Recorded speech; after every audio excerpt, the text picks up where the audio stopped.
जय हिंद विद्यार्थी मित्रांनो, स्वागत आहे तुम्हा सगळ्यांचं माझ्या यूट्यूब चॅनलवरती.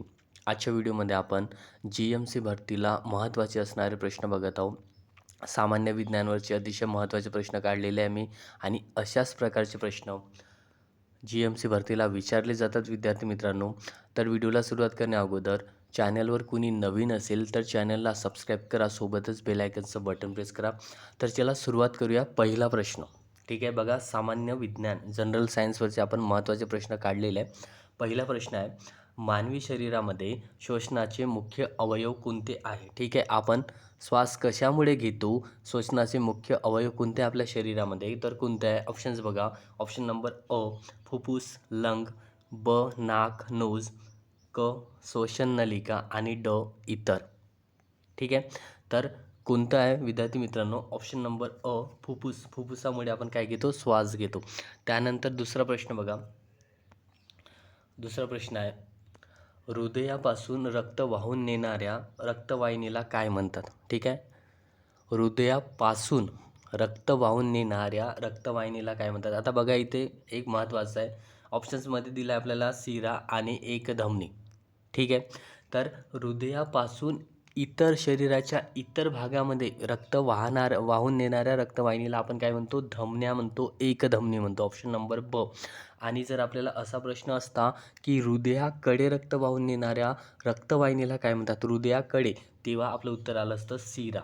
ठीक आहे, ऑप्शन नंबर अ हे आपलं उत्तर आलं असतं तेव्हा. परंतु आता आपलं उत्तर काय आहे? तर एकधमनी. ठीक आहे, हे समजला हा प्रश्न तुम्हाला की हृदयापासून शरीराच्या इतर भागामध्ये रक्त वाहून नेणाऱ्या रक्तवाहिनीला आपण काय म्हणतो? धमन्या म्हणतो. ठीक आहे, दुसरा प्रश्न बघा. त्यानंतरचा प्रश्न तिसरा आहे, क्षयरोगावर खालीलपैकी कोणते प्रभावी औषध आहे? किंवा क्षयरोगावर खालीलपैकी कोणते प्रभावी आहे? ऑप्शन्समधून बघा. तर कोणते प्रभावी आहे? क्षयरोग म्हणजेच काय? TB. ओके, क्षयरोग म्हणजे काय विद्यार्थी मित्रांनो? TB. तर याच्यामध्ये कोणतं प्रभावी आहे? तर ऑप्शन नंबर ड बघा, स्ट्रेप्टोमायसिन. ठीक आहे, हे आपलं उत्तर असणार आहे. त्यानंतरचा नेक्स्ट प्रश्न बघा.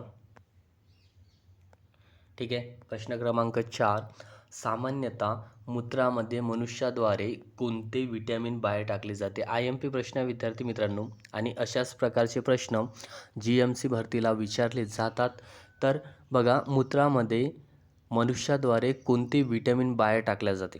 ठीक आहे, तर युरिनमधून कोणते विटॅमिन बाहेर पडते? तर बघा, ऑप्शन नंबर ड याचं बरोबर उत्तर असणार आहे, विटॅमिन C.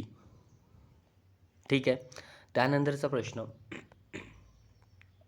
नेक्स्ट बघा, थॅलेसेमिया हा अनुवांशिक आजार आहे, त्याचा परिणाम होतो कशावर होतो? बघा, थॅलेसेमिया हा एक अनुवांशिक आजार आहे आणि त्याचा परिणाम कशामध्ये होतो? शरीराच्या कोणत्या भागावर होतो? ऑप्शन्स बघा, फुफ्फुसे, प्लीहा, हृदय आणि रक्त. तर कशामध्ये होतो त्याचा परिणाम? तर ऑप्शन नंबर बघा, ड आपलं बरोबर उत्तर असणार, रक्त, ब्लड.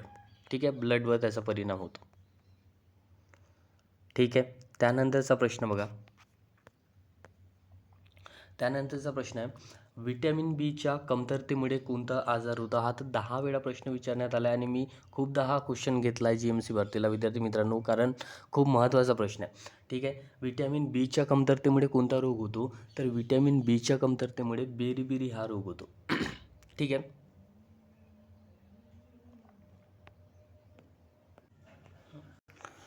तर बघा. ठीक आहे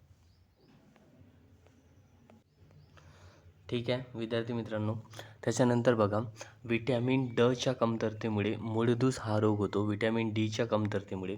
त्याच्यानंतर विटॅमिन एच्या कमतरतेमुळे रात आंधळेपणा हा रोग होतो आणि विटॅमिन सीच्या कमतरतेमुळे स्कर्वी हा रोग होतो. ठीक आहे, हे तुम्हाला माहिती असलं पाहिजे. त्याच्यानंतरचा प्रश्न आहे आपला 7वा प्रश्न, कोणत्या विटॅमिनच्या कमीमुळे रक्तामध्ये गाठी जमा होतात? ठीक आहे, कोणत्या विटॅमिनच्या कमतरतेमुळे रक्तांमध्ये गाठी जमा होतात? तर ऑप्शन्स बघा, vitamin A, vitamin B, vitamin K आणि विटॅमिन ई. तर कोणत्या कमतरतेमुळे? तर ऑप्शन नंबर क, विटॅमिन केच्या कमतरतेमुळे रक्तामध्ये गाठी जमा होतात. ठीक आहे, त्यानंतरचा प्रश्न बघा, विटॅमिन सीचे रासायनिक नाव काय आहे? महत्त्वाचा प्रश्न आहे. ठीक आहे, IMP प्रश्न आहे. तर व्हिटॅमिन सीचे रासायनिक नाव काय आहे? तर ऑप्शन नंबर अ आपलं उत्तर असेल ॲस्कॉर्बिक ॲसिड. हे व्हिटॅमिन सीचे रासायनिक नाव आहे. आणि व्हिटॅमिन सीच्या कमतरतेमुळे कोणता रोग होतो? तर स्कर्वी. आता बघा, मी हे दिलेलं आहे तुम्हाला की कोणत्या म्हणजे व्हिटॅमिनचे रासायनिक नाव, हे महत्त्वाचं आहे विद्यार्थी मित्रांनो. ठीक आहे, बघा, सामान्य नाव, शास्त्रीय नाव आणि अन्नस्रोत कशापासून व्हिटॅमिन मिळते ते सगळे या ठिकाणी दिलेलं आहे. तर हे तुम्ही पाहून घ्या.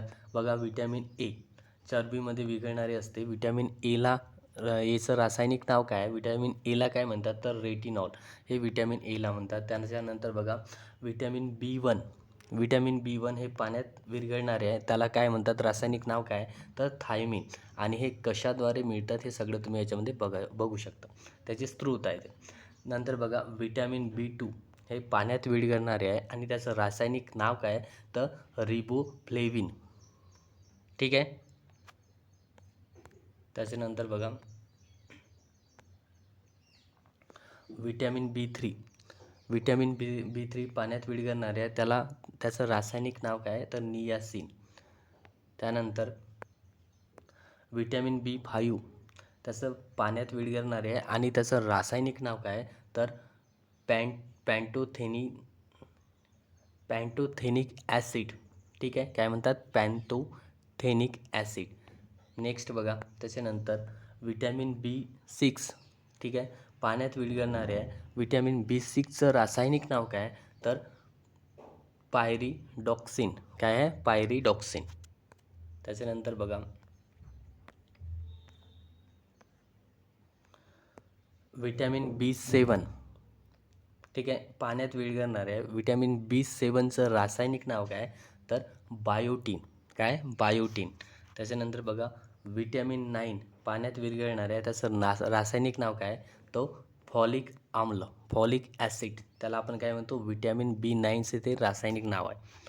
त्याच्यानंतर बघा, व्हिटॅमिन B12 पाण्यात विरघळणारे असते, त्याचं रासायनिक नाव काय? तर कोबालमिन.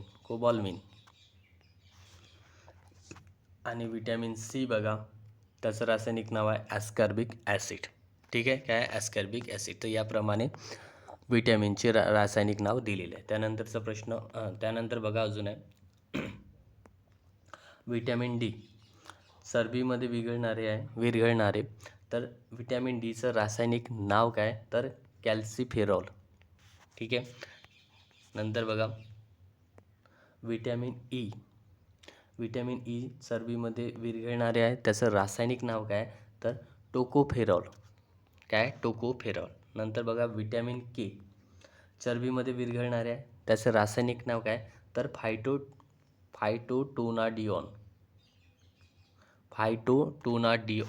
ठीक आहे, तर अशा प्रकारे हे सगळं दिलेलं आहे. त्यानंतरचा प्रश्न बघा, त्यानंतरचा प्रश्न आहे, मिठाचे रासायनिक नाव काय? ठीक आहे, मिठाचे रासायनिक नाव काय? तर NaCl. हे मिठाचे रासायनिक नाव आहे. H2O म्हणजे काय? तर पाणी. त्याच्यानंतर N2O नायट्रस ऑक्साईड होते. ठीक आहे, हे अशा प्रकारे दिलेलं आहे. त्यानंतरचा प्रश्न बघा, हसवणाऱ्या वायूचे रासायनिक नाव काय आहे? ठीक आहे, हसवणारा वायू त्याला आपण काय म्हणतो? Nitrous oxide, N2O. काय म्हणतो? N2O. नेक्स्ट बघा, त्यानंतरचा प्रश्न आहे,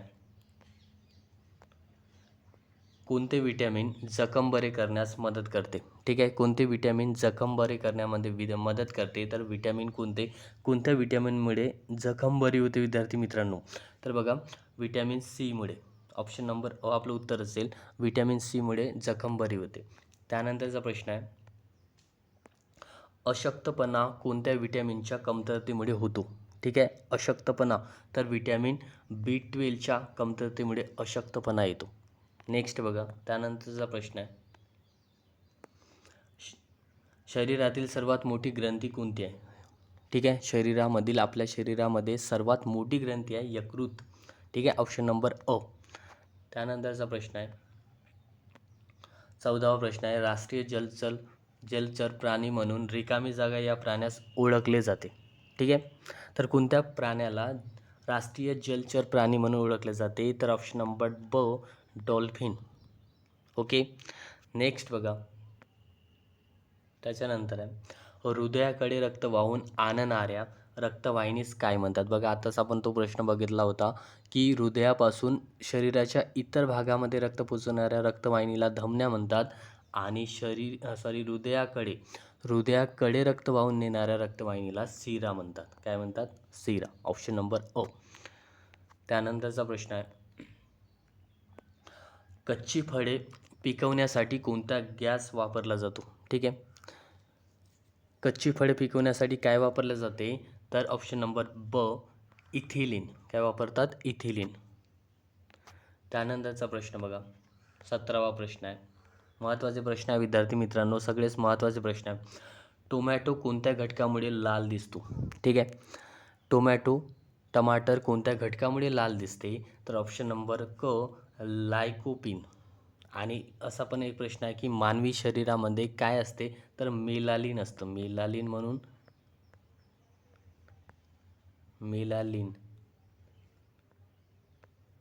ठीक आहे. मानवी शरीरामध्ये काय असते? मेलालिन असते.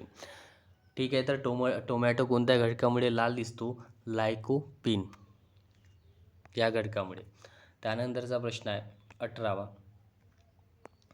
कोणाचा जन्मदिवस विज्ञान दिन म्हणून साजरा केला जातो. हा प्रश्न मी याच्यासाठी घेतला की आताच हा दिवस गेलेला विद्यार्थी मित्रांनो, 2 दिवसाआधी. तर कोणाचा जन्मदिवस विज्ञान दिन म्हणून साजरा केला जातो. महत्त्वाचा प्रश्न आहे. तर कोणाचा विज्ञान दिन म्हणून साजरा केला जातो, कोणाचा जन्मदिवस, तर ऑप्शन नंबर ड CV रमन. ठीक आहे. यांचा जन्मदिवस विज्ञान दिन म्हणून साजरा केला जातो किंवा 28 फेब्रुवारीला. ठीक आहे. आताच आपण साजरा केला होता. त्यानंतरचा प्रश्न बघा, 19वा प्रश्न आहे. डॉट्स हा उपचार कोणत्या आजारांच्या रुग्णासाठी केला जातो. ठीक आहे. डॉट्स कोणत्या आजारासाठी हा उपचार केला जातो, तर ऑप्शन नंबर क इज राईट. काय? क्षयरोग म्हणजेच काय? टीबीसाठी डॉट्स हा उपचार केला जातो. त्यानंतरचा शेवटचा प्रश्न आपला महत्त्वाचा. ठीक आहे. यकृत हा अवयव कोणत्या संस्थेशी संबंधित आहे.